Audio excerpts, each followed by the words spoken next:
Hey guys, okay, so my name is Liam Sweeny. I'm with RadioRadioX Experience Monthly. We are here with Agonista. Yes. So everybody say their name and what you do. I'm John. I play bass and.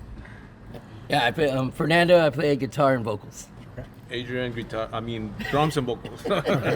Cruz, I play the guitar. So now, where are you guys from? We're from Tijuana, Mexico, and San Diego, California. We're a border band. Nice. Yep. So now, how would you guys describe the music that you play?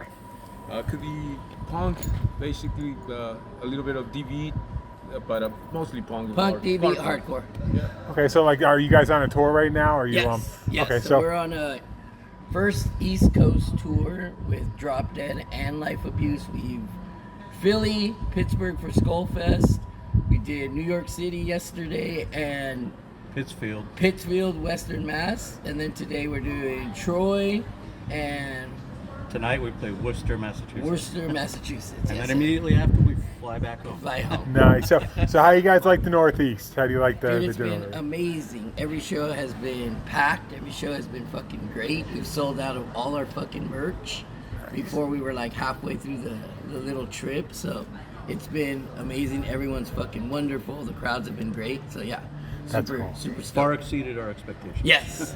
Nice. So now, as far as what kind of music inspired you guys to start playing? Like what kind of do you guys have mutual influences that you kind of geek out on, basically? Well, basically, me and Fernando, we sort of listen to the same thing one way.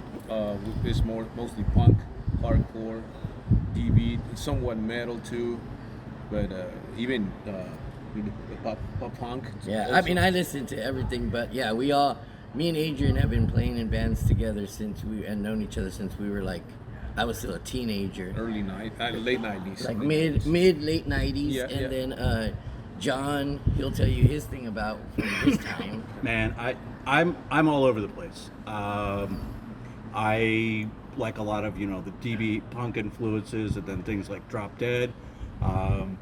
Going back, some of my big influences more like goth bands.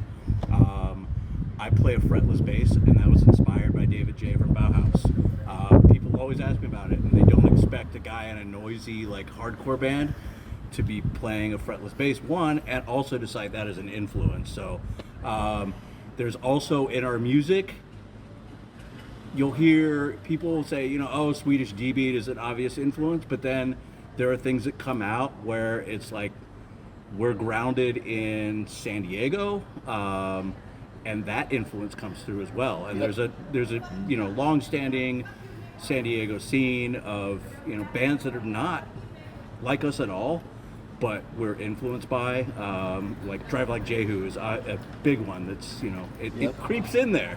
Like sometimes you'll hear it, like, and it's not a big part of what we do, but you can tell that's where we come from. It's the San Diego sound, like Adrian and I have always described. There's a sound to San Diego, and there's also a sound to like West Coast Bay Area that I've always been influenced with my writing.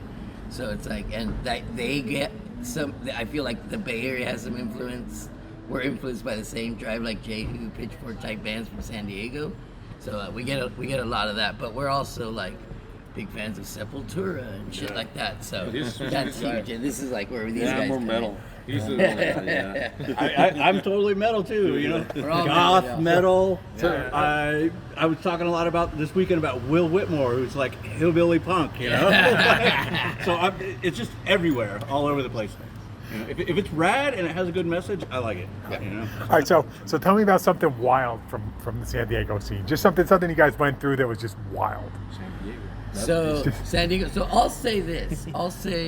Because we are a border band, what's wild is having to deal with bullshit border for band practice. I mean, the other day we had band practice, and to walk back across at like 10:30 at night on a Tuesday, it took me 2 hours.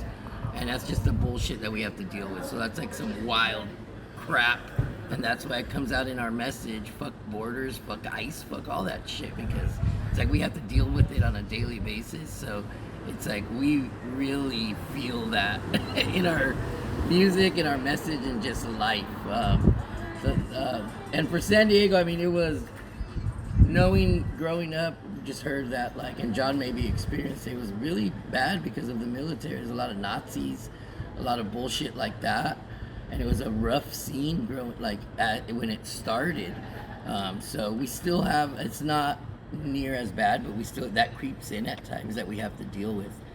Adrian and Cruz could talk to you about like the wild Tijuana, Mexico side. Yeah, let's talk about the wild Tijuana, Mexico side. I mean, Tijuana, man, we do experience at the time, like early 90s, very late 80s. We say one show that I played, different band that I was with, show was going on, mid-show, somebody came running and said, hey, someone got shot in the bathroom, in the restroom, sorry, and so immediately we got to stop. And that was the breaking the gear and everything. Literally, I'm not joking, 5 minutes. The amps were plugged to the guitar and people carrying it like that. Wow. Get everything out of there. Yeah. Gotta clear out. And Tijuana being crazy, but at the end I will say something about Tijuana. But that one time, even they carried the guy out of the venue to take away the problem to the venue. Yeah. And so that was a kind of shit. See, I've seen stabbing at shows. Yep. And one of my shows is stabbing, and nobody died, but it was stabbed either way. It's still stabbing, yeah. But won't make it sound bad, but TG is super cool, super safe to be there, and shows especially, nothing like that anymore. Yeah. And the people who had to run trouble, cartel, that stuff is their stuff, and they do it like on the edges, and you hear in the news, but nothing would relate with going to visit the city or with us. Yeah. The police and the government is going to be the worst thing to deal with for most people. It's not cartel shit. It's there, but you're unlikely to have a problem with it. And then just, Tijuana has a reputation as being this, crazy, lawless place and unsafe. And it's really not. Like any big city that you're ever going to go to. I do have one experience in Tijuana. Like growing up, I would cross the border. I grew up in San Diego. I live in Tijuana now. But growing up, I spent a lot of time going to shows down in Tijuana. At one point, I think it was around 92. When was that? The Filth show? Filth came down from the Bay Area to play Tijuana and went, packed show. There's probably, 200-300 people there. And all the opening bands played, and right as Filth is getting on stage and about to play, the Federales busted into the club and just started handcuffing people and dragging half the crowd out. They shot somebody like trying to go out the bathroom window. And I left unscathed, and somehow, I don't know how that happened, but on my way out, like all my friends and a bunch of other people I knew from San Diego come down were laying on the sidewalk in handcuffs, and that was pretty normal through the 80s because rock and roll was basically illegal in Mexico until the 80s. Yeah, but you have to admit too that like across the border in San Diego, there's Nazis fucking beating up punks everywhere and stabbing punks, so it wasn't like more dangerous than another. But we know like the Western media always likes to hype up that fucking Mexico's this huge scary place and shit like that, and it sucks for like businesses, right? People trying to make money off tourism, especially being a border town. But I feel like a lot of locals now are like, keep saying that shit because then we got our town for us. Yeah. The people who know it's rad can go. It's a lot more locals only now there, but if you go, it's so fun. It's fucking great vegan fucking food scene, great punk scene. Like venues change, come and go, kind of like in everywhere. But like I feel like it's a great place, and we want other bands to come down, book a show down there, and fucking have fun if you're on tour. Yeah, let me clarify that thing that happened at that show, the gunshot to that kid, was unrelated to the show. So they came into the show trying to escape. Oh, they were running around in the street.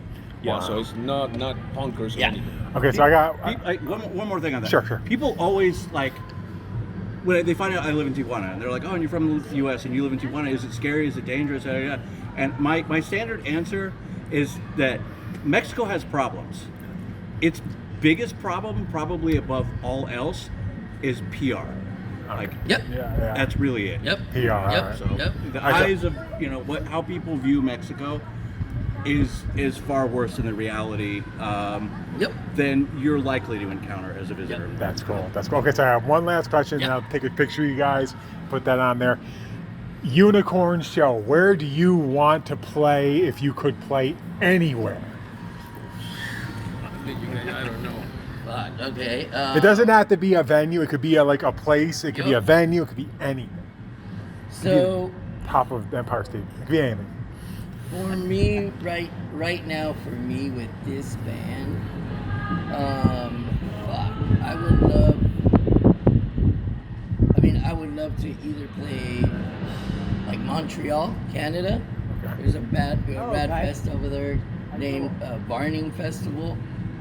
Before this tour, I would have said Skullfest in Pittsburgh, because like that's such a rad fest. We've seen 16 years this year, I think, and I always wanted to play it. And for the fact that we got to come down here and play it, and then play shows around it, it was great.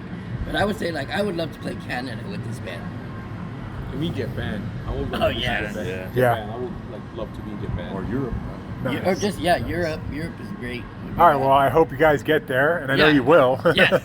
Mine is yeah. Montevideo. Montevideo. Okay. Yeah. Cool. Rad. All right. I really want to get down all the way down. Let's do it. Let me